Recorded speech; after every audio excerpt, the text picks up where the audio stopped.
Good morning, good afternoon, and good evening to you all. To those joining us live and to those listening in afterwards, welcome to the 7th episode of FIP's digital program on the development goals, setting goals for the decade ahead.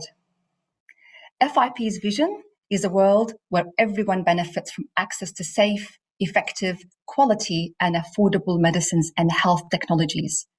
Our mission is to support global health by enabling the advancement of pharmaceutical practice, the sciences, and education.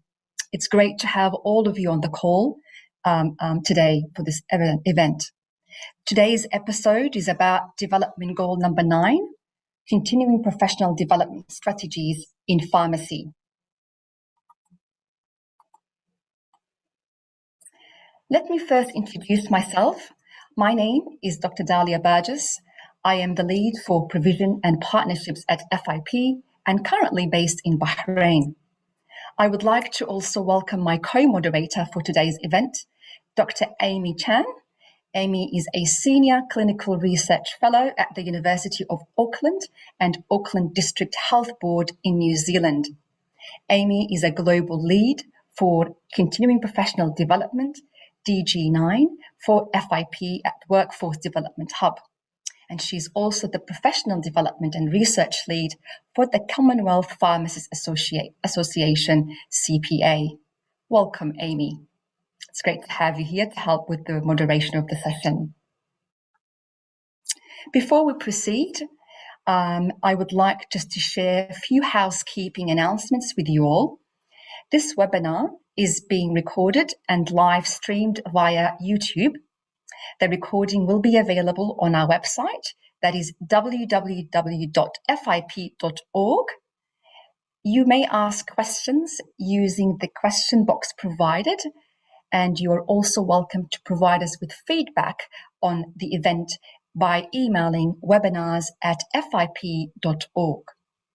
We also would like to invite you to become a member of FIP, and for more information on membership, please visit our website at www.fip.org/membership_registration.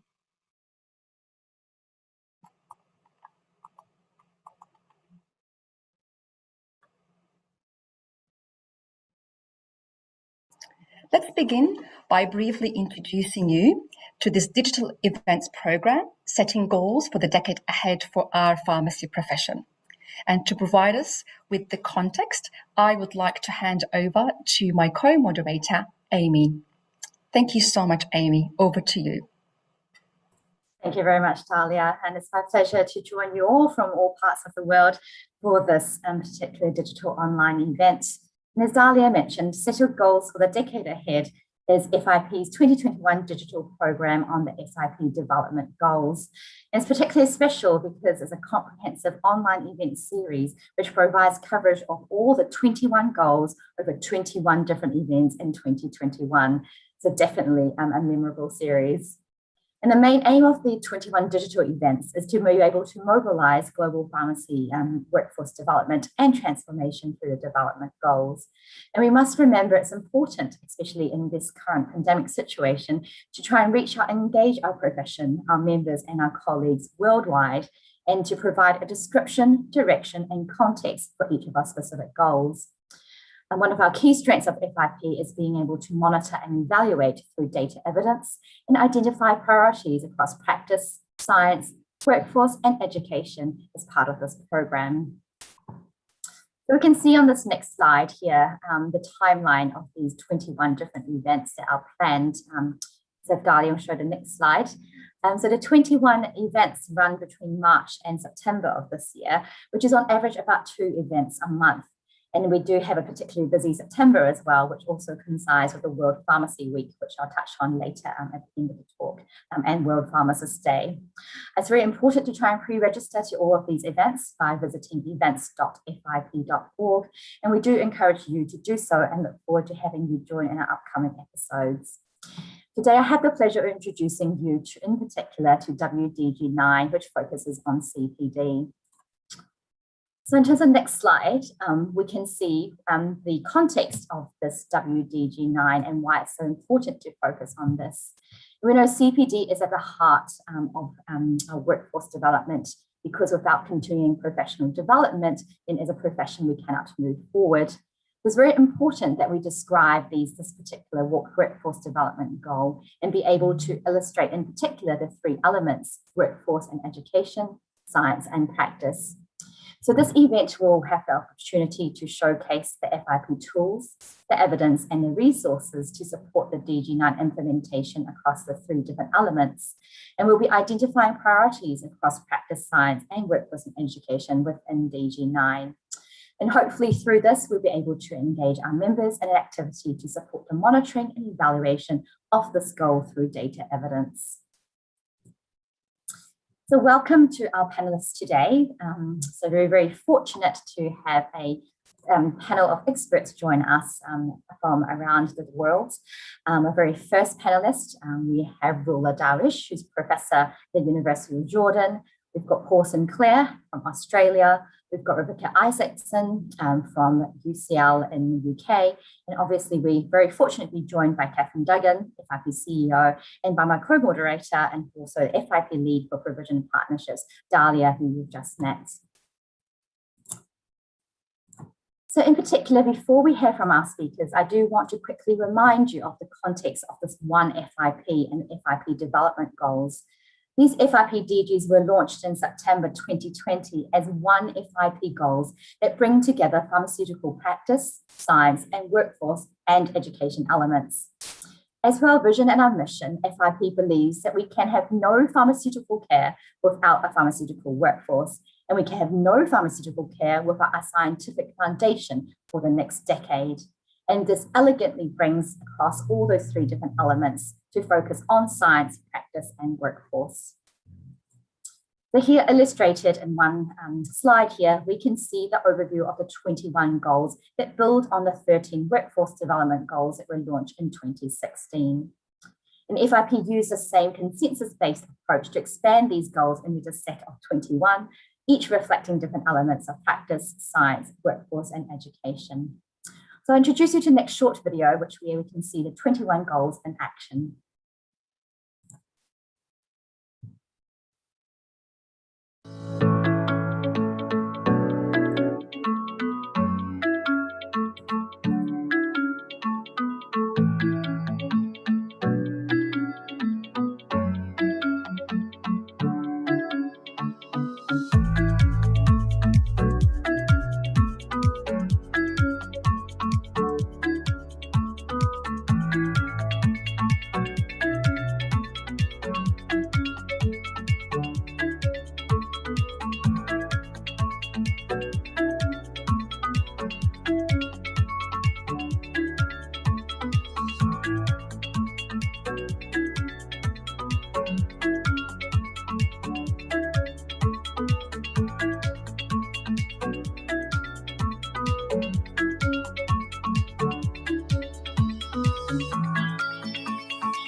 Hope that provided you an overview of how the 21 goals all fit together. And I believe a very exciting point of change here, being able to see all these new goals in action. And if we, in particular, there is a strong link to the provision program, which Catherine and Dali will discuss at the end of this event. In particular, this 9th goal, which is focusing on continuing professional development strategies, is very important as part of the provision program, which is a transformative and responsive platform to ensure that we can meet the changing needs of our profession so that we can have a multi-skilled and adaptable workforce to meet the needs of 2021 and beyond. As we can see in particular, there are 3 different elements of Workforce Development Goal 9. So looking particularly firstly at the workforce and education element, we want to make sure that any professional development activity is clearly linked with needs-based health policy initiatives and pharmaceutical career development pathways. Following this, in terms of the practice element, we want to make sure that any in-practice and needs-based CPD and CE again is linked to clear career development pathways and practice frameworks.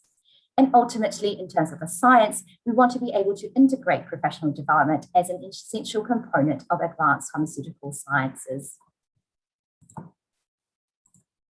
So I'll hand back over now to Dalia to introduce our very first speaker, Rula. Thank you, Dalia.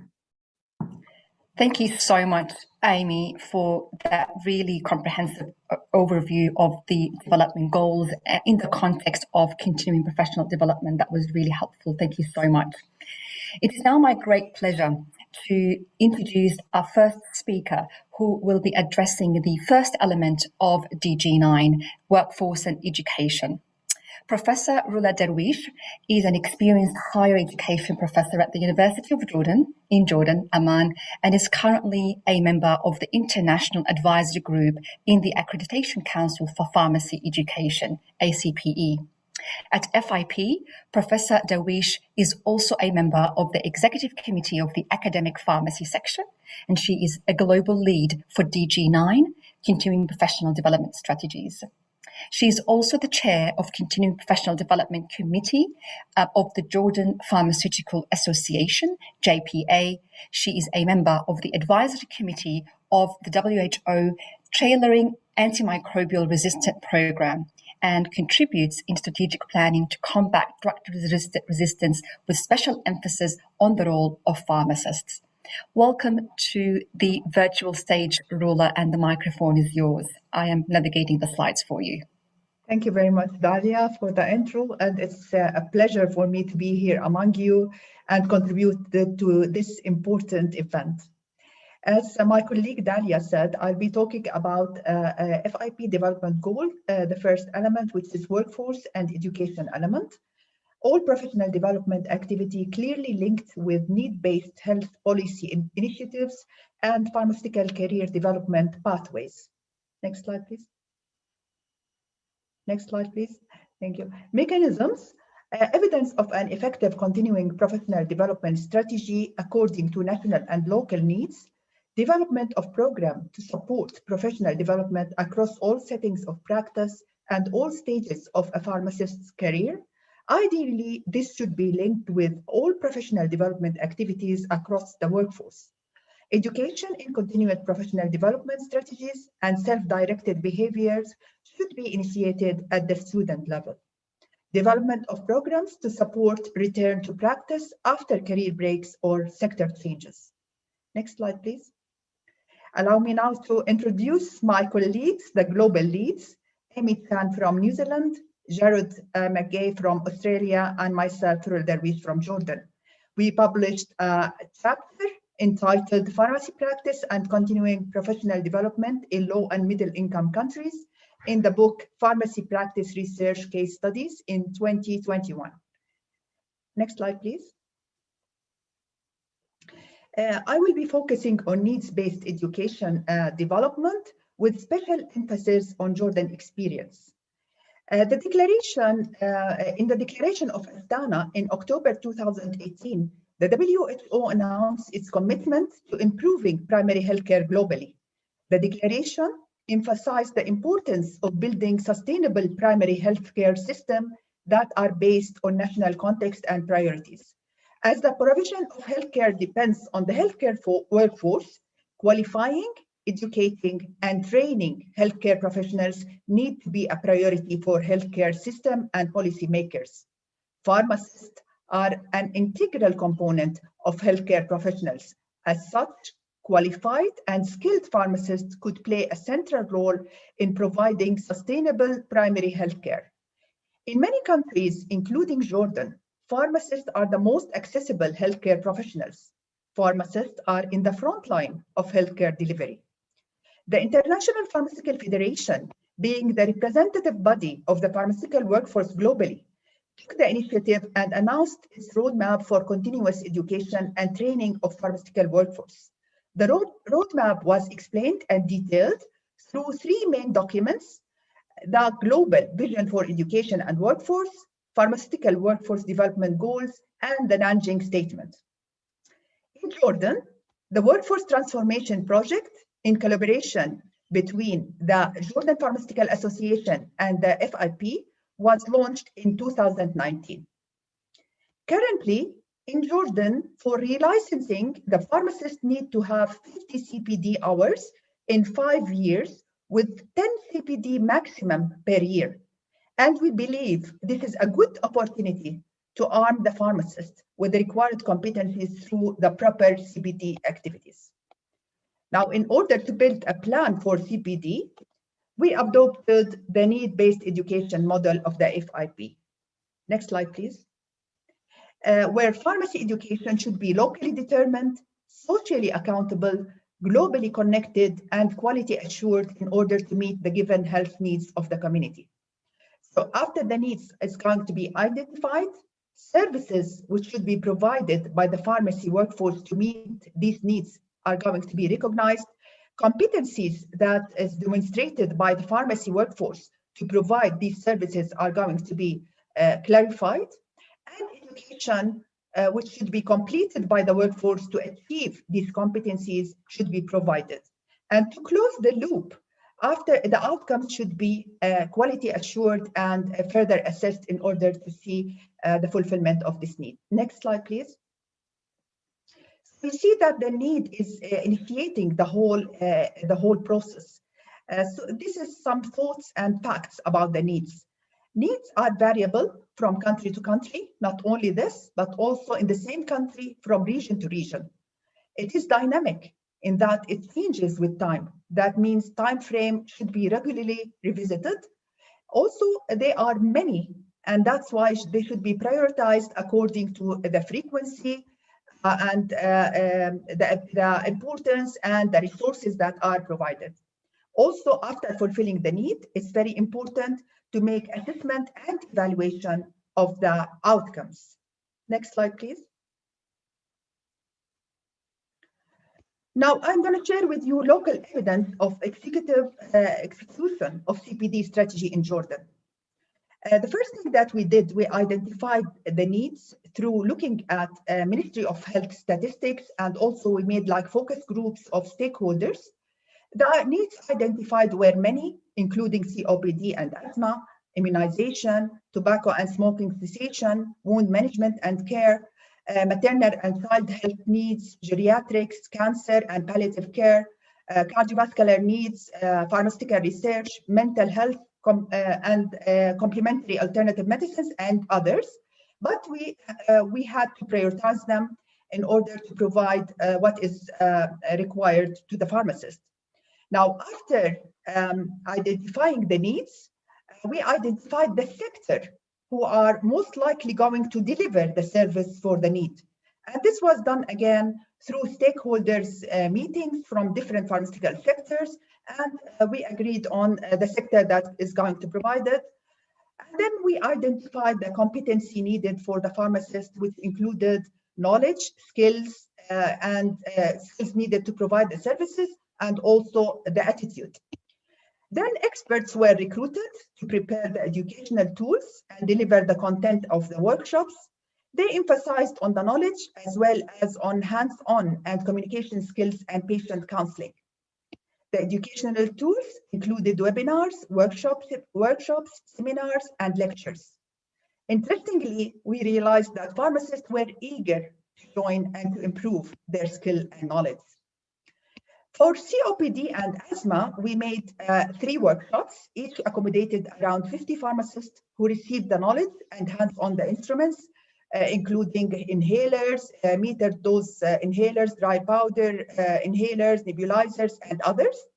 They also were trained on the soft skills and counseling of the patients. Some of those were participants were considered as trainers and were involved in training others. In the smoking cessation workshop, they accommodated around 80 pharmacists who were trained on the different competencies, including hands-on experience on nicotine patches, nicotine gums, lozenges, and others. And they were trained on how to counsel the patients. And 3 of the participants were further sent to Smoking Cessation Center in King Hussein Cancer Center to develop their competencies more, and they became trainers and started training other pharmacists. For wound management, we also made 2 workshops with hands-on experience, and experts recruited were also focused not only on knowledge, but also on skills. They trained the participants on different wound dressings, gauzes, bandages, and also on counseling. Now, during Corona, the activities continued in the form of virtual lectures and webinars. For the outcomes, each activity were assessed using different tools like questionnaire before and after, and also satisfaction of the participants was evaluated, and we had favorable outcomes. And we believe we have to work more in establishing the plan that we are looking for. Next slide, please. To summarize, education strategy for CPD needs to be flexible for the pre-existing and future needs of the community in order to optimize effectiveness. There is a need for clear national and international educational strategy. There is a need for clear, measurable, and consistent educational outcomes for pharmacy programs. Need-based education will help to ensure that pharmacy profession remains relevant, engaged, and focused on the pursuit of the health, and thus maintain the positive image of the pharmacist in the different discipline. And thank you. Back to you, Amy. Well, thank you very much, Rula, for that insightful piece. It's definitely eye-opening, and I think a lot of learnings for many of our members. So thank you very much. Thank you. I'm very pleased to have the privilege to introduce our second speaker, Paul. So Paul Sinclair is an experienced community pharmacist and pharmacy owner living and practicing in Sydney, Australia. Paul is also the current chairman of the FIP Board of Pharmaceutical Practice and is the immediate past president of the FIP Community Pharmacy section. He is also the past elected member of the Pharmacy Council of New South Wales and the professional regulator.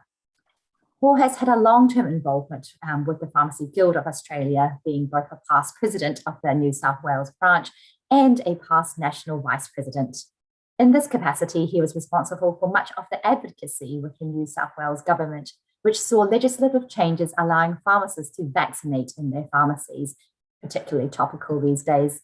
And indeed, pharmacists now offer a wide range of vaccines delivered in their pharmacies. We had the pleasure now of introducing Paul. I'll hand over to you, Paul. Thank you very much, Amy. And thank you to FIP for inviting me to be part of this very important webinar today. So if we're looking, as we see on the screen, DG9, continuing professional development from a practice element, in practice and needs-based continuing professional development, CPD and continuing education, linked to career development, pathways and practice frameworks. What I'll go through today with you is the Australian experience, how we have instigated mandatory CPD, what it looks like, how it's achieved, and how that sets a framework and a development, career development pathway for many of our pharmacists. The next slide, please. The mechanisms, as we see listed on the screen, we'll deal with those in detail in a couple of slides' time. The next slide, please. With respect to the Australian experience, and our regulator here, our national regulator is the Pharmacy Board of Australia, they describe CPD as continuing professional development is how health practitioners maintain, improve, and broaden their knowledge, expertise, and competence, and develop the personal and professional qualities required throughout their professional lives. So the first question is, why is CPD important? Continuing professional development allows that individual practitioner to maintain and broaden their scope of practice. So they might practice at the top of their licence, whatever their field of pharmacy practice is. During the course of my career as a community pharmacist in Sydney, Australia, the scope of my practice has expanded dramatically. From simply being a dispenser of medicines and a provider of information and counselling, I have been able to participate in many professional programs, such as performing medicine use reviews, home medicine reviews, and residential medication management reviews, which are done in an aged care setting. I participated in community pharmacy agreement programs, such as asthma programs, diabetes management programs, Meds Check, diabetes Meds Check programs, and have delivered vaccinations in the community pharmacy setting. All of the above, which have involved increases in scope of practice, have involved accreditation and training for the pharmacist to support the skills or programs being delivered. This training is recognised as accredited CPD and counts towards the mandated annual requirement for registration renewal. Skill-based competencies such as vaccination require annual or biannual reaccreditation to ensure the practitioner is both current and competent in his or her practice. Pharmacists, as has been said many times, but it bears repeating, are now widely regarded as the most accessible primary healthcare professionals. And if we as a profession are to fully leverage this opportunity to provide primary healthcare, we must be prepared to undergo continuing and lifelong professional development. Next slide, please. Now, whilst CPD strategies will be different in different jurisdictions, I believe that the Australian model provides a strong blueprint for an effective mechanism for delivery of CPD. The first mechanism in development and implementation of CPD, requirements for renewal of licensure, registration, and/or advanced practice and specialist recognition. CPD participation, completion, and assessment is a mandatory requirement for annual registration in Australia. In Australia, pharmacists must complete the Pharmacy Board of Australia's minimum requirements of 40 CPD credits each year. These credits are broken up into three types: Type 1, Type 2, and Type 3. Type 1 CPD credits are best described as didactic presentations and activities with little or no attendee interaction and with no formal assessment. An example of such is to attend or listen to CPD presentations or podcasts, reading of journals or private updates via clinical websites. Group 2 CPD credits are based on knowledge or skills improvement, which faces an assessment within that CPD unit. These are described as activities where the participants' acquisition of knowledge or skills can be demonstrated, for example, through successful completion of some form of assessment. An example of such might be to undertake CPD, then complete a formal assessment with a defined pass mark, to gain some form of credentialing by assessment or examination after that CPD unit, or to participate in an interactive workshop with other colleagues. Group 3 CPD units is CPD in which there is a quality of practice improvement facilitated. It is best described as activities where an assessment of existing practice as an individual or within a pharmacy practice and the needs for and barriers to changes in this practice is carried out before the development of a particular activity. As a result, the activity addresses identified continuing professional development needs with a reflection post-activity to evaluate practice change or outcomes resulting from the activity. Such an activity will most likely extend over a number of weeks or months. An example of Group 3 CPD credits would be to prepare or deliver teaching material that results in measurable change, to give a conference presentation, a paper or poster that involves change practice or will promote practice change, to research, prepare and present material for a tutorial, publication, in-house, external, continuing education. Each year we must achieve 40 CPD credits to meet the board's annual requirements. A minimum of 20 of those CPD units must come from either Group 2 or Group 3 activities, with a maximum of 20 Group 1 units. The next mechanism is to ensure provision of continuing education requirements within the workplace. While annual CPD requirements are a personal obligation to the pharmacist, employers are encouraged to help facilitate the employee pharmacists complete this obligation. This may take the form of workplace sponsorship of attendance at conferences or workplace presentations, by ensuring that pharmacists are appropriately accredited to deliver professional services within the workplace, for example, vaccination. Employers are encouraged to make sure that all of their pharmacy workforce is as highly skilled as possible. This has become apparent in the past decade or so, when we've seen an avalanche of new therapies arrive into the pharmacy marketplace. New biologics and biosimilars are redefining patient treatments, and pharmacists must continually update their clinical competencies and knowledge to ensure patient safety and optimal patient outcomes. To recognise lifelong learning with the pharmacist's professional journey.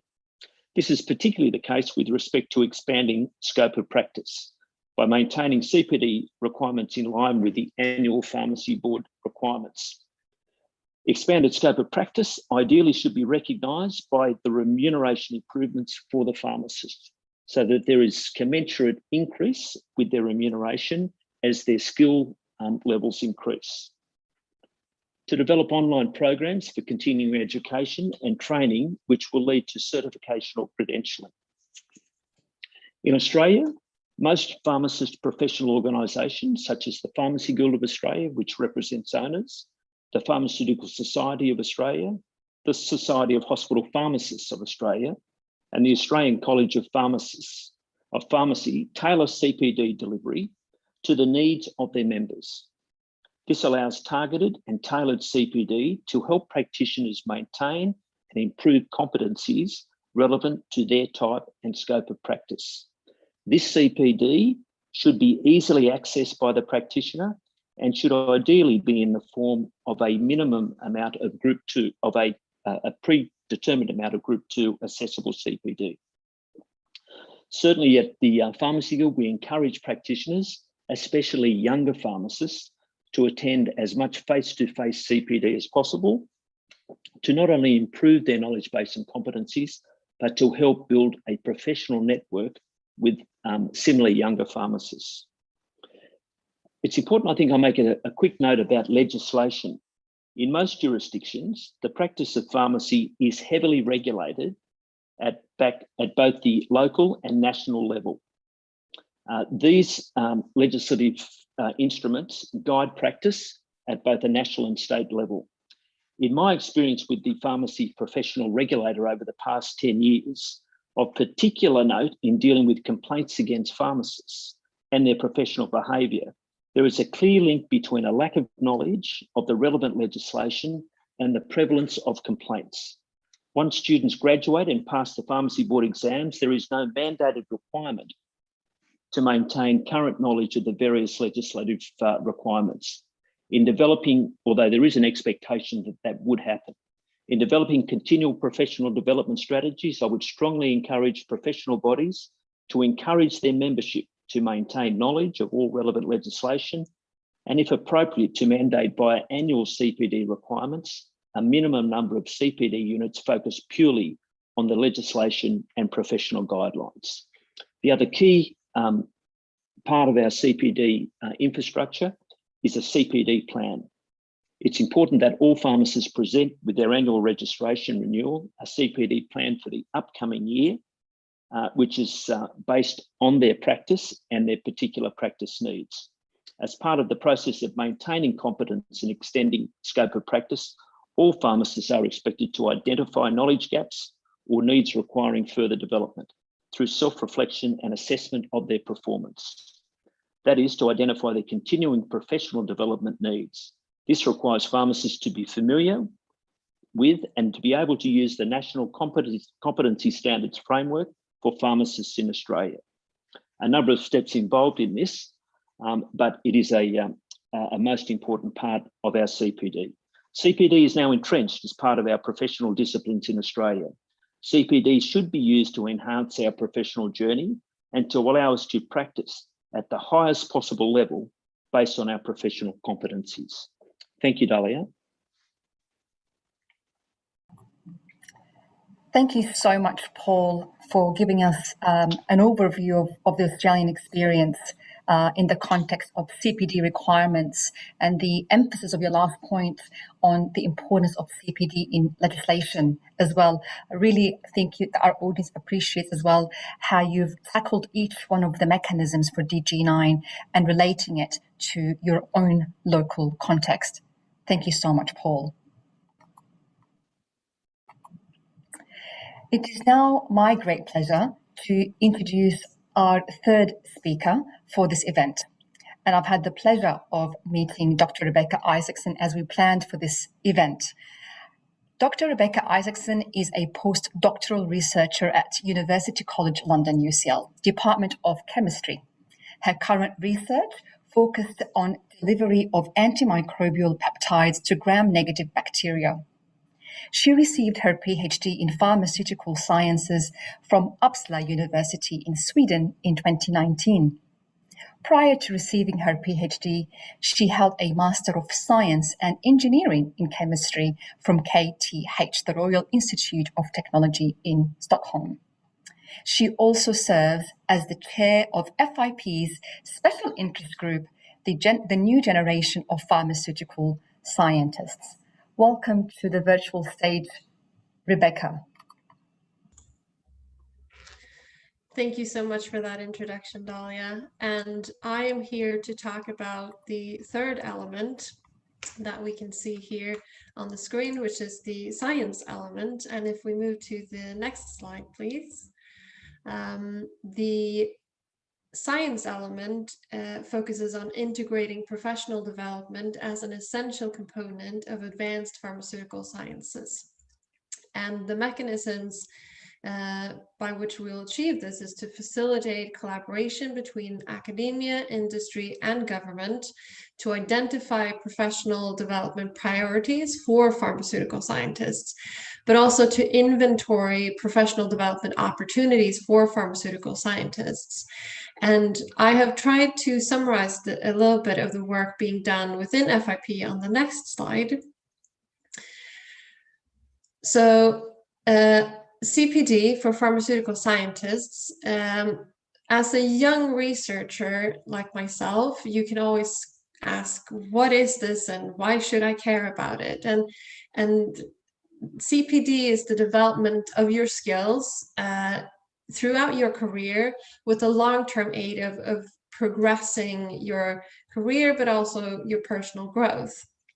And this is very important both to young and experienced pharmaceutical scientists, although as you progress in your career, the focus of your professional development will of course vary a bit, as you can see by this nice tree at the bottom of the slide. And a recent report from OECD highlighted the need for CPD and professional development to start early.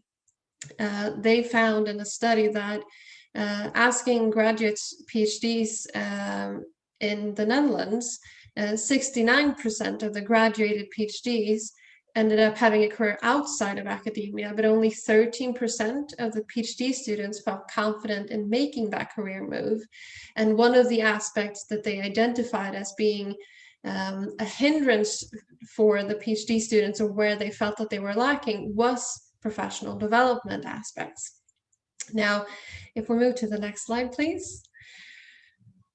There's a lot of work already being done within FIP to support this developmental goal, number 9. If you're a young pharmacist or pharmaceutical scientist, I really think you should scan this QR code and head over to the Young Pharmacist Group's Career Development Toolkit, which is a great extensive toolkit to help cover career paths, opportunities, but also professional development. They're discussing transferable skills and also activities you can do to progress your professional development. There's also additional support for pharmacists. I'm thinking mainly of the Global Competency Framework and the Global Advanced Development Frameworks that have been brought or put together by FIP. There's also a build-up of a lot of webinars on career pathways and career development and professional development within the FIP catalog. There's also a lot more events scheduled for later this year, so there is support available already within FIP that you can look at. My special interest group, together with the Young Pharmacist group, have recently done a survey where we're trying to map soft skill knowledge and need for development. And we're hoping that the results that we get from this survey is going to be help FIP and YPG and NGPS to develop better support and highlight also regional differences, facilitating further work with other PSMOs and other organizations. There's also mentorships programs and other related webinars that are available.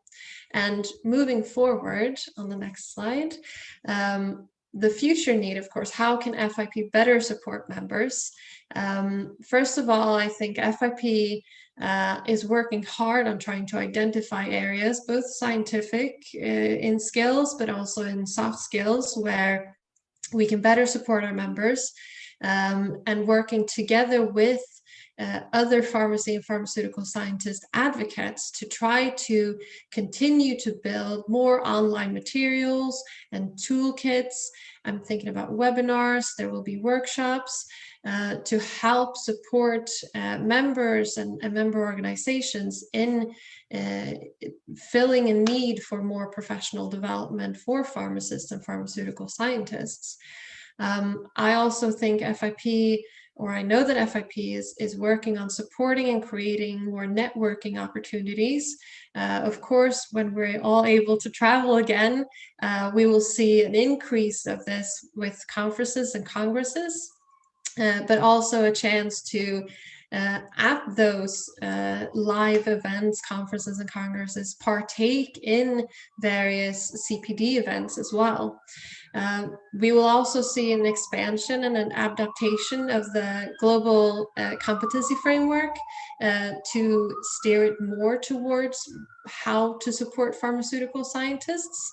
And I also think we will be seeing a collection or a collating all the CPD support and knowledge that we have within FIP to make it more accessible to members. And I believe Catherine and Dahlia may touch a bit upon this at a later stage. So while a lot of things are already happening within FIP, there's also a lot of really interesting stuff in the future. And I do believe FIP is working hard to build a really good support for their members to fill this need for continued professional development.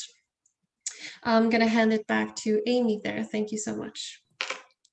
Thank you so much, Rebecca, for that overview. And indeed, it's a nice segue into the introduction that Rebecca mentioned about Catherine Duggan and Dahlia being able to present more on the provision and partnerships. So indeed, it's my pleasure to introduce Dr. Catherine Duggan, the Chief Executive Officer of FIP. As many of you know, she took up the role in The Hague in June 2018, and Catherine is responsible for a lot of the visionary leadership, support, development, and advocacy that we see across the 144 member organizations and the 4 million members that FIP represents. She's also responsible for developing and delivering the strategy, planning, and working across global organizations such as WHO and the United Nations and other international professional development groups. Indeed, Dr. Dahlia, she's joined by Dr. Dahlia, who, as you know, is my co-moderator and the FIP lead for provision and partnerships. Dahlia is a very experienced pharmacist and academic from Australia, and she also has a PhD in pharmacy education and training from the University of Sydney, Australia. It is my pleasure to hand over to Catherine and Dahlia. Welcome both. Thanks so much, Amy. Delighted to be here with you today, and delighted to listen in on so many shared experiences. I'll try and weave in some reflections as we go, but I really just wanted to mention, colleagues, that The time that we're in at the moment has afforded us an opportunity to look at how we might continue the networking FIP is known for. Established in 1912, we're a non-governmental organisation, and we seek to advance pharmacy worldwide, as our strapline suggests. And this is really important as we are in the middle of a pandemic, to recognise that some of this can be done very effectively digitally, and that also includes CPD.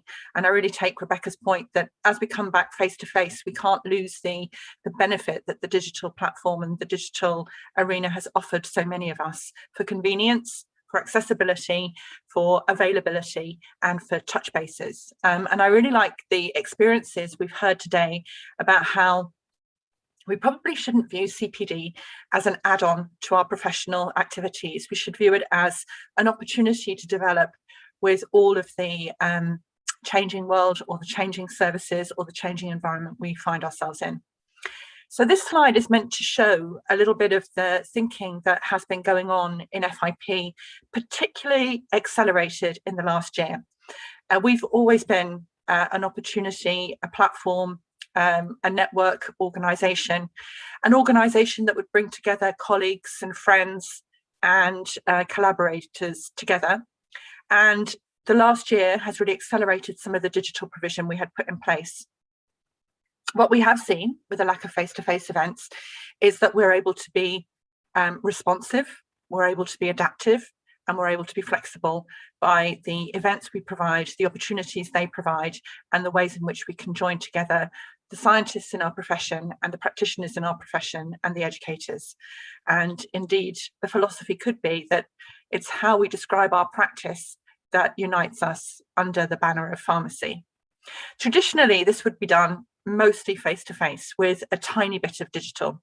But last year, we really experimented a lot, and we learned a lot, and we really built on the digital platform for events, different types of events, panels like today, roundtables, summits, and we moved from predominant traditional provision to only digital provision, and we've strengthened that this year. And I can commit to all of my colleagues who are in attendance or listening afterwards that we will continue digital provision, and we will augment that experience with face-to-face, so that the face-to-face experience adds a different type of value in the future. And we will seek to make CPD opportunities available for all. The platform for provision is one such example. Next slide, please. So most of you will have heard this, but it's always worth emphasising. Amy, you mentioned I started in this post in 2018, and really started from such an amazing position of strength and expertise and collaboration. The October of that year, FIP signed the profession up to the declaration in Astana. This was a re-emphasis of the Alma Ata that had been signed some 40 years before. There was a real understanding that for primary healthcare, advances had been made, but probably not enough. And indeed, in many of our societies, some of our lifestyle choices or some of the ways in which we live our lives mean we may be growing in age, but we may not be growing in health. And we wanted pharmacy to take its position alongside all of the other health professions and healthcare workforces to say what we could do in our delivery over the decade ahead in primary healthcare. I'll make the distinction, colleagues, this is primary healthcare. So it isn't primary care, which in some countries may describe GPs or family physicians. It's not only the community in which we work, but it's also how all of our health systems link together, and how we either get patients out of hospital quicker into safe medicines management in their homes or in their home and residency, or it's in addition how we mobilise our community workforces to help with that. So in 2019, we agreed the three big areas. They're huge areas, but they really cover more or less what pharmacists can do in patient-facing roles, whether it be managing and supporting patients with non-communicable diseases. And we've made a big case that while we will focus on support and CPD and development and transformation in the 5 NCDs that the UN describe, which are coronary heart disease, respiratory, mental health, cancer, and diabetes, actually, pharmacists in all sectors manage patients who live with multiple NCDs at the same time, patients who live with one or more of those 5, and also suffer with dementia or with Parkinson's or some other condition. The next agenda is prevention, from self-care all the way through to vaccination.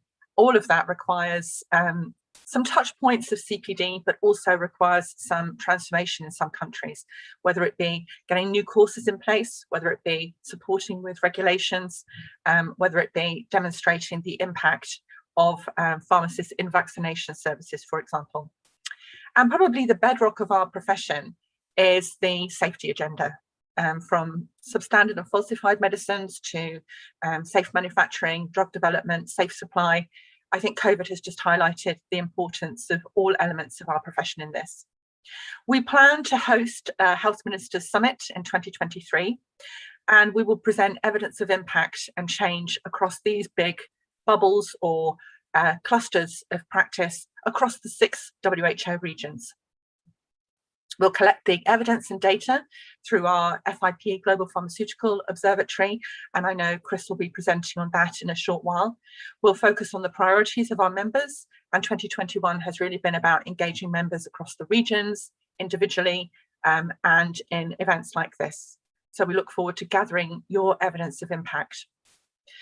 But we also know that while some countries are very far ahead in the agenda and in the delivery of those areas of practice or in innovation in services, and we've heard, innovations in systems with CPD, and yet some other countries need some support to get CPD provision in place. One of the big things that we're doing for this year is implementing and mobilizing the FIP as a platform model, where we will be providing opportunities for member organisations that might find themselves in a position of development to be able to access quality provision from those that have already got training in place or experiences in place. I saw a question in the question box from our colleagues in Nepal asking, what could FIP do to help support the development of CPD systems? Well, this would be an example of FIP putting a member organisation in touch with a member organisation that has provision opportunities. And then we'll be able to evidence this through the GPO, as I mentioned, and the quality assurance process will be demonstrated through the award of the FIP seal. Of course, we're going to start with vaccination provision because that's a big priority area. We've also got some NCDs being prioritised by different member organisations. But it's time to do this at pace, and we look forward to many submissions from providers and member organisations so that we can mobilise the impact of development. Next slide, please. Essentially, having FIP as a platform where we can hold hands across the provision network, I think is an ambition that FIP has long held, but we're able to experiment a little bit more this year with what can we do digitally and where would the face-to-face add on top. And of course, let's not forget, colleagues, that most of our profession is highly qualified, highly skilled and highly expert in matters to do with medicines. What we're talking about here is, what is the CPD programme? What is the added extra bit of CPD that a profession might need to be able to undertake vaccination services safely, to demonstrate competence to the regulators, to ensure that we're part of the solution in the prevention agenda? What is the CPD element that means that we can provide diabetes clinics in practice? And if one country has got the experience of provision, then isn't that great that we can enable everyone to move up, to mind the gap, to ensure, using the words of universal health coverage, we leave no one behind. Next slide, please. So the global platform, really an enabling concept for us, has a vision to be the platform for provision for all our member organisations in partnerships to directly engage, develop and support, to provide those that have needs with an opportunity to get quality provision from those that have already undertaken the development. That really fits with the advancing pharmacy worldwide. We leave no one behind. The mission is to provide opportunities for provision through our members, for our members, supported by requirements, criteria, contracts, agreements, enablement, that really means that everybody has a role to play. And FIP will never be in competition with our member organisations. Where we might see an opportunity where no one is providing, then parts of our organisations, such as our sections and our special interest groups, may well step in and offer a provision opportunity.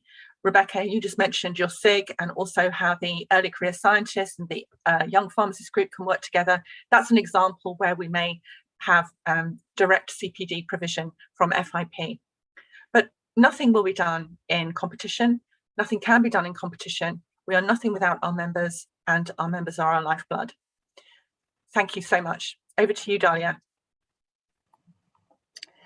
Thank you so much for that, Catherine. You've really provided us with a comprehensive overview of the global platform for provision and partnerships. And it is my great pleasure to follow on from you, Catherine, to provide our audience today and those listening in afterwards with a continuation from what you've just described, to really highlight the what you've already shared with us, the provider and partnerships model as depicted on this particular screen or in this particular diagram, that FIP will act as a conduit between member organizations with priorities, needs for advancing pharmacy across science, practice, education and workforce, but also mapping those perhaps with other member organizations and partners with quality provision through engagement, through partnership agreements accordingly. This model is consistent with our mission at FIP. It is consistent with our vision at FIP. It is also consistent with the FIP Development Goals that is highlighted in this particular digital program to ensure delivery of our vision and mission, to ensure that the WHO, the UN Sustainable Goals, universal health coverage, leaving no one behind, as Catherine already mentioned, is all linked, as linked to the Astana Declaration, is driven by our membership. It is supported by our membership. It is delivered through our membership by evidence of impact and through evidence coming and data coming in, for example, from the Global Pharmaceutical Observatory, which Chris will also walk us through some of this work a little bit later on.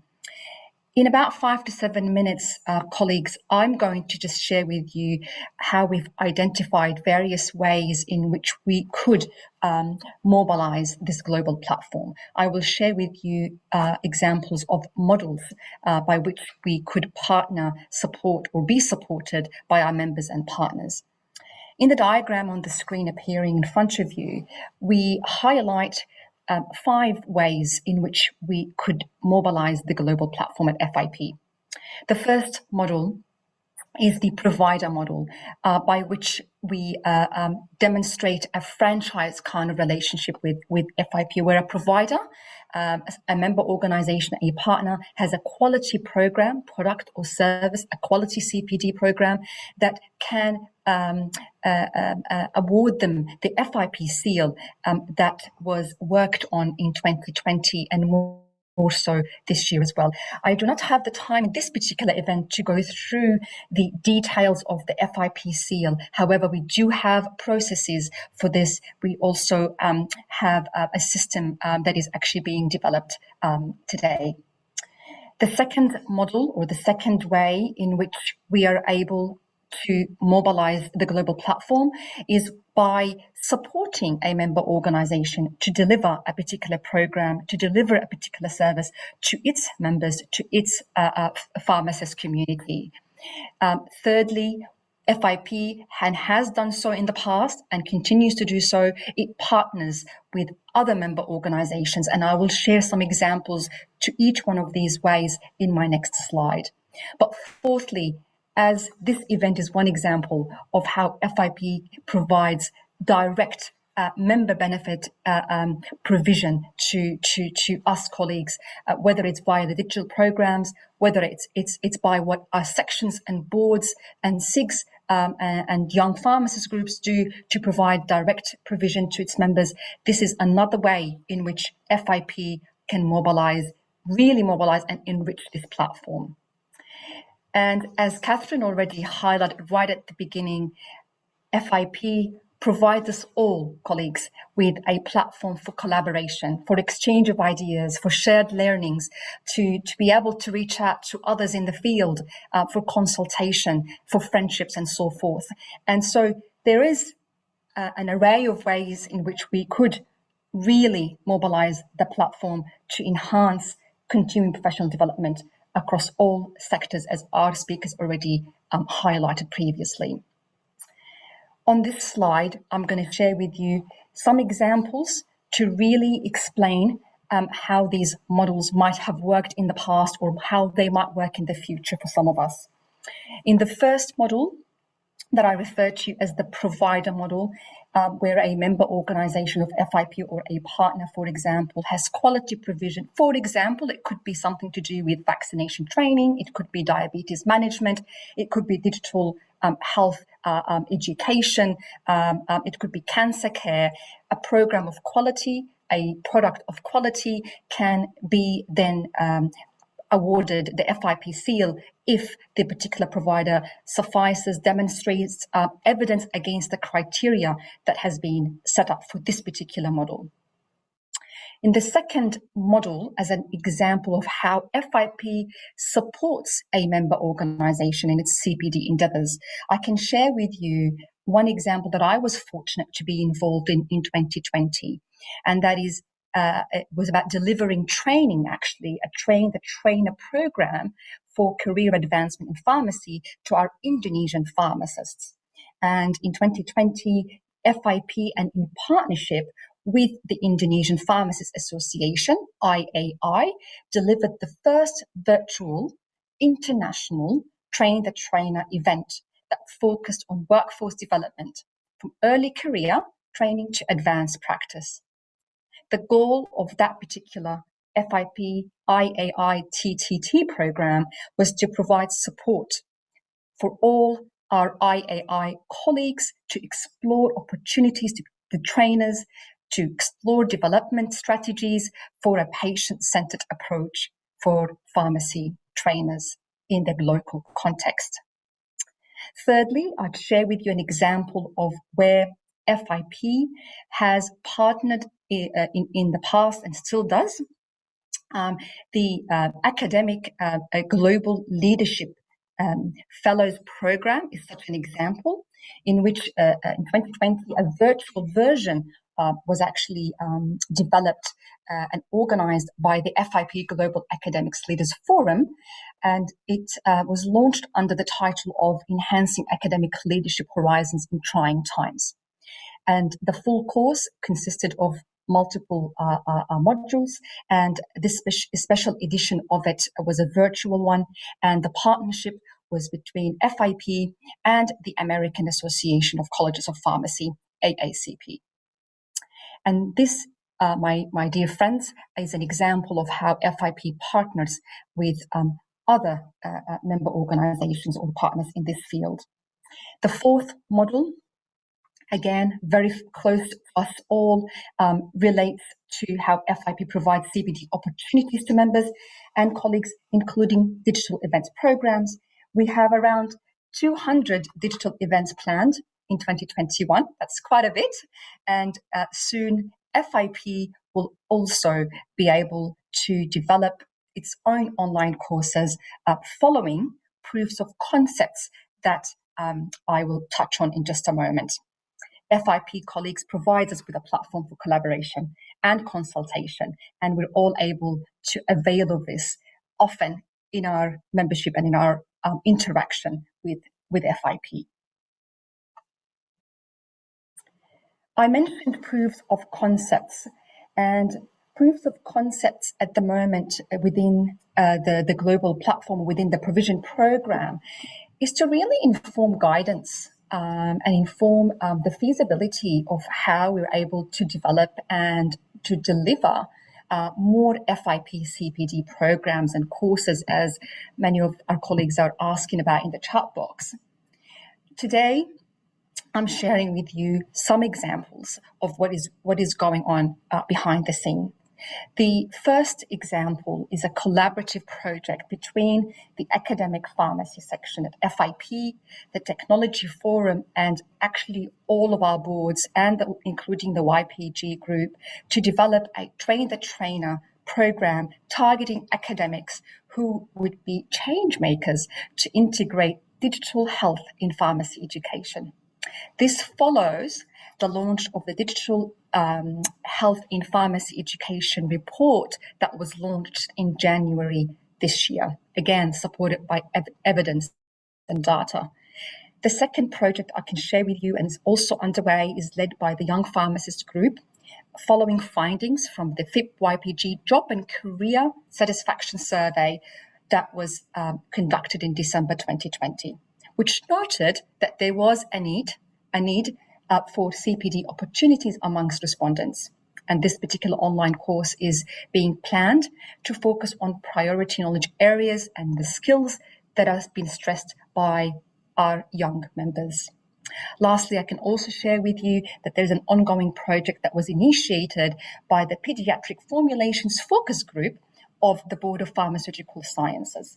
Our colleagues in this project are leading this work, aimed to produce an open access FIP formulary of standardized oral extemporaneous pediatric preparations with standard operating procedures. So you could appreciate that these proofs of concept will really will be able to harness the learnings from all of these to be able to reflect back on our members' needs, to be able to really mobilize and expand on the provision program by having effective and purposeful online courses that are developed here at FIP. But I'm nearing the end of my segment here and being mindful of the time as well, but I'd like to share that whilst there are various ways in which we support CPD strategies through the platform, let's leverage, as Rebecca has really highlighted earlier, let's leverage what we really already have, the digital events, the frameworks that support advancing workforce, and how to adapt them to practice science, workforce, and education. As I've mentioned earlier, there will be FIP developed, designed, and online courses. And how do we also make sure that we leverage all of our digital provision programs through using the FIP module FIPX, which is also going to be mobilized in this program. So, dear colleagues, through the global platform, Catherine and I have given you an overview. We have highlighted that CPD programs, whether across practice, science, workforce, and education, FIP can benefit from the FIP seal approval process. Just want to mention here that this is not an accredited seal. This is not a seal of accreditation. Instead, the FIP seal has a quality criteria, and this criteria adapts quality assurance principles from education that can be applied to both practice, to the services, to any form of provision. And so this particular criteria is generic in that it really is based on 4 main pillars or domains, and these are familiar to some of us on the call: the context, the structure of programs, the processes by which the provider undertakes to deliver these programs and run them, and also some of the outcomes to provide evidence of impact. To conclude my segment, I would like to share that we know and have seen that in order for us to demonstrate the impact of our profession, it is vital that we provide opportunities for those members who have needs and priorities to benefit from the quality training, the advice, the support from others. We shared with you today that we can do this in a variety of ways. The Provision and Partnerships Program is the vehicle to which to provide such opportunities on a global level. It is a vehicle that can be fueled and is fueled by our members' voices and their priorities, and will be enriched by high quality CPD to advance pharmacy everywhere. This concludes my segment, Amy. Thank you so much for the opportunity to speak about the provision program, and we'll be happy to take questions now, actually, as panel can resume. Thank you so much. I'll just stop sharing for a moment. Excellent. Thank you so much, Dahlia and Catherine, for the excellent overview of the provision program and how that all links to the WDG9. I can see there's some questions coming through, but we'd like to invite more questions if you want to pop it in the chat box now for all of our panelists. I noticed the first question actually from Nepal around planning to start CPD programs. So I think Niraj wanted to know what technical assistance is provided by FIP to support CPD. And I don't know if Dahlia or Catherine want to take that first one.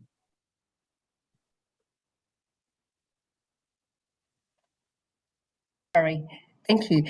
Catherine, I think you've mentioned this particular question before, if I'm not mistaken. I'm just having a bit of another read of it now. I think it's around the context. And certainly I know within our WDG, we are doing work with our members to understand and doing a survey around where things are at each of our member organizations. So I think one of the starting points that we're doing within our WDG is working out where things are at exactly so that we can work out what assistance is needed. And Dahlia as well. Yeah, so there's other work I know going on. I know there's other work going on in the background to support the CPD cycle across our, the different member countries. What I'd like to mention, Amy, to everybody is also that we have launched a survey to identify our members' needs and priorities. And this data is being analysed as we speak, actually, to really ascertain how we can support and be really purposeful with the CPD strategies that we are delivering. I'm not sure if Catherine has any further additions on this particular point. And I'm just having a look at other questions as well. Yeah, I just wanted to clarify. I know that the Workforce Development Hub was developed based on the Workforce Development Goals, but all the goals now are DGs. They're sitting at a level above with workforce as part of them. And I think that unity will really help pull together some of the requirements from our scientists in the profession as well, so that we're all seen to be part of the same workforce, and your area of practice is your science when you're a scientist, for example. So it's a nuance, but it's really kind of a one FIP approach. That's just my addition. I think there's a lot going on across FIP in terms of assessing members' needs. We've got a big program of work led by the Observatory around member education training needs assessments in various countries, and that program will be ongoing. A little bit more of a deep dive than a survey.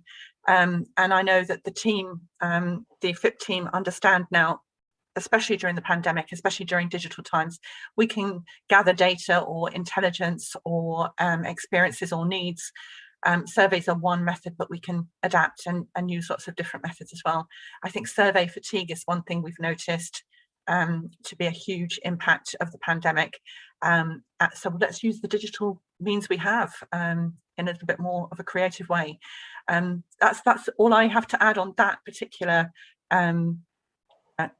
set of questions, Dahlia.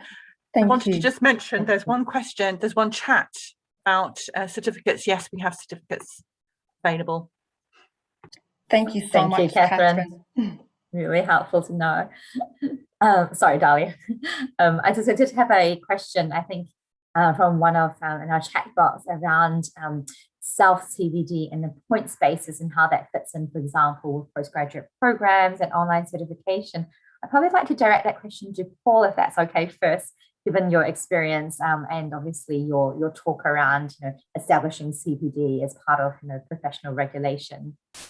What's your views around self-CPD? Thank you, Amy. Certainly in Australia, you are allowed to accumulate a certain amount of unassessed CPD. So it is when it is if it is work, as I mentioned, around a postgraduate lecture or a research work, that qualifies as type 3 CPD in Australia. But it does need to be formally assessed. If it is self-reported CPD without a formal assessment, it would be regarded as Group 1 CPD credits. And Group 1 CPD credits can only form a maximum of 50% of your annual re-registration requirement. So yes, there is that provision, but the minimum requirement is 50% of assessed Group 2 or Group 3 CPD units. Different jurisdictions, of course, have different models and different requirements. So I think the pharmacist or the registrant asking the questions might need to go to their local organisation and seek support in terms of clarification locally. Thank you for that, Paul. And yes, we're quite familiar with a few of these different models, and it makes sense because I guess learning sometimes is best, like self-CPD is only a part of it. So it makes sense that we have a different approach to CPD, because sometimes we know the most effective learnings are the ones where we can actually apply in practice rather than just an assessment or points-based program. I know Catherine had a comment to make around that. It's just to add, Amy, I think as part of the goal team in the hub, it will be good for us to see what, when we have the FIP seal, how different countries might award different types of points if they have a point-based system. And also, not all countries will have a points-based system. So I think, Dalia, we would want to put that on the country itself, give them the responsibility or the ownership over how they might award points for different types of provision. It's on our to-do list. Another item on the to-do list. Thank you, Catherine. Thank you so much. And I want to say thank you to everybody that has said thank you on the Q&A. And I think we've addressed most questions, Amy. Yes, and we probably just probably time for just one more, I think. Yeah. It's around strategies that a pharmacist should adopt to have a successful career. I'd probably like to direct that to Rebecca and Rula, probably maybe starting with Rebecca first, around strategies, like if you had the one strategy that a pharmacist could adopt for a successful career, thinking about starting from a young pharmacist's point of view, what might that be? Well, I think from a young pharmacist point of view, I really recommend the toolkit that YPG has put together that is linked to, you can find the link earlier. You can also search for the YPG career toolkit. It's really extensive, and it's a really good way of, especially for young pharmacists, to see what career pathways are available to me and how can I take an active role in progressing my career towards the goal that I want. So I really recommend this toolkit. It's very extensive and it's really useful, especially for young pharmacists and pharmaceutical scientists to help progress your career. I also want to highlight, if you are, for example, within doing research, in an academic setting, there are a number of sort of research development frameworks available from other organizations. And if you go to the OECD report I mentioned at the end in one of the appendices, they list a number of different frameworks that you can also make use of. But those are mostly focused on sort of the science aspect. How can you become successful within an academic setting? And that's, of course, something that FIP might in the future also want to adapt. How can we sort of support pharmaceutical scientists, and what are the sort of aspects that are needed to be successful? So there are a lot of tools out there available, and I really recommend especially this YPG toolkit to start there as a way of building. Yeah, I'll hand over to Rula if she has. Yeah, thank you, Rebecca. And Rula, did you have anything to add around that? No, thank you, Rebecca. You just concluded that in the FIP, we have many tools that we can just refer to it to make a strategy. Still, I mean, in our countries, still it's in the beginning. So we are building on the models that are provided by the FIP, like the ones that I just mentioned, the need-based education and the career development and all these tools that have been implemented. We had, like I said earlier, we had like a workforce agreement project, which has been established with the FIP again. And I encourage everybody to go through this, because this is going to help the pharmacists know what is needed from them, what are the competencies needed in different sectors, so that they can develop. As you know, for example, in the academia, the ladder is clear.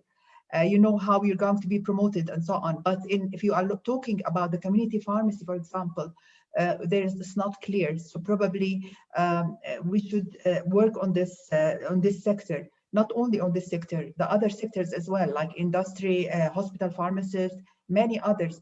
So there's a lot of work that we should be doing, but again, because of the FIP, in my opinion, because it's like representing all the pharmacists, that should be easier to have an umbrella, and we work through this.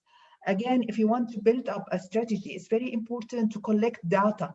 So again, like Catherine was saying, that it is like CD was saying, that there is fatigue out of the questionnaires, but again, it is very important to build on this information. We need adequate information in order to build up our strategy. Stakeholders, many things. If you want to make stakeholders, they should also be involved in order to have a good strategy. So I believe, I'm sure it's not the same, the practice is not the same everywhere, but again, if we have the pillars and the larger umbrella, let's say, it will it will reinforce the pharmacist's real role as part of the healthcare provider. Thank you. Excellent. Thank you so much, both. I'd like to hand over now to Dalia as the moderator to introduce the next speaker. Thanks, Amy. Thanks a lot for all the comments and input from our lovely panel. And I'd like to go back to sharing our slides and moving on, just making sure that the slides are working okay. Yep, it is now my great pleasure to invite my colleague on the digital stage, Chris John, who is the lead for data and intelligence at FIP. Chris will briefly talk about the Global Pharmaceutical Observatory, and he will also provide a brief activity for you. Thank you so much, Chris. The stage is yours. Thank you, Dalia, and hello, everyone. I'm just going to spend a few minutes talking about monitoring and evaluating Development Goal 9. You've heard from Dr. Rula Darwish a few moments ago telling us about the importance of data, and this is where the Global Pharmaceutical Observatory very nicely fits in with the development goals. The FIP Global Pharmaceutical Observatory's mission centers around data, intelligence, advocacy, and reporting. We know the importance of data, and for data to provide us with evidence, and for evidence to provide us with intelligence. So our first task is always to collate valid global data on workforce, education, practice, and pharmaceutical science. And increasingly, that is data associated with the development goals, and in today's case, Development Goal 9, continuing professional development strategies. We must undertake comprehensive analysis of collated data to provide accessible, high-quality intelligence, and all this must be communicated innovatively to promote our member organizations' impact on health. This communication will often be via the FIP Atlas, which is our visualization platform for displaying our intelligence across the globe, which will be embedded in our website. And finally, we will provide evidence-based strategic information, reports, and guidance on the application of pharmaceutical science, policies, practices, and services. Next slide, please. In the interest of time, I won't be going through all of this slide, but you can see the FIP Global Pharmaceutical Observatory outputs and inferences are listed there. And our reason really for being here today is the final bullet at the bottom, which is we're really about monitoring and evaluating and health systems strengthening by tracking progress against the development goals. Some of the current GPO actions and projects underway, an important one to mention because it has gone into a real deep dive about CPD strategies and a lot of other needs our nations and member organizations have around education and training, is the METNA project, which stands for Multinational Education and Training Needs Assessment. And the METNA project is a first global pilot of mapping education and workforce needs assessment using the FIP Development Goals as a framing device. we're aiming for data retrieval in partnership with member organisations, and using the project to develop a comparative assessment in terms of priorities across regional commonalities. And as I said, part of that is CPD strategies. The main aim of the project is to address multinational needs-based education for the pharmaceutical workforce in a cohort of nations across the globe and evaluate policy gaps on a regular basis. You can see we have a number of other projects underway, and again, very key to today is our work on developing development goal indicators. So next slide, please. We now have a short engagement activity for you, which is very much linked to that project about development goal indicators and coming up with the right ones so we can measure progress.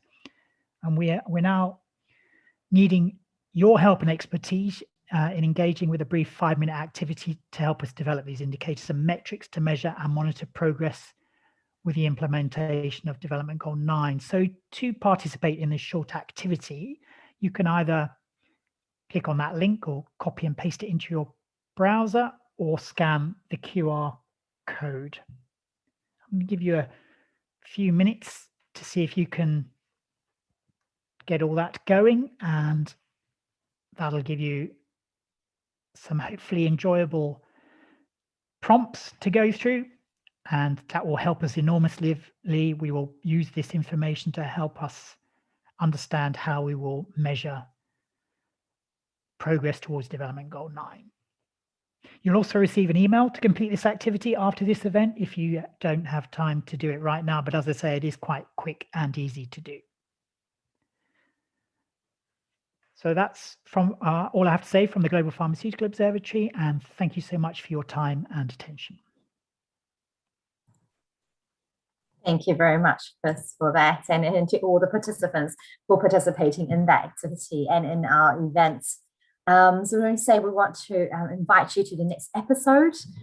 So we have the next episode on the 7th of July, looking at people-centered care and again setting goals for the next decade ahead in that particular context, focusing on FIP DG 15.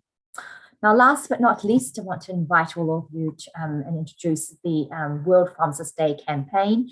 So World Pharmacist Day is on the 25th of September, and we'd like to invite you all to join this campaign to share around the importance of the pharmacy profession and the value of solidarity.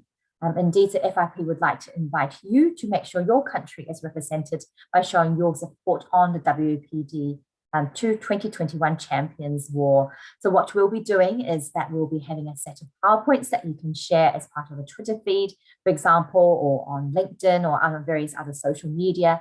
Or just take a few simple steps to create your own personal graphic, such as the one that's shown on this slide, to add your voice, and you can have the PowerPoint template in that particular link, which we'll also be sharing as well in the chat box. We'd hope that all colleagues in all countries and states around the world will be able to take part in advocacy and advocating our great profession ahead. Indeed, this is now the 11th year of this World Pharmacist Day campaign. It's very important for our profession to make sure our vital role in improving health is known in every corner of the world.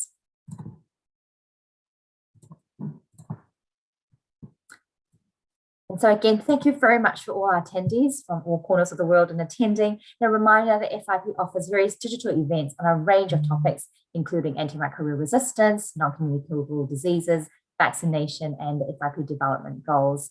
There we have a lot of upcoming FIP digital events, so make sure you click that link and visit our FIP website, events.fip.org.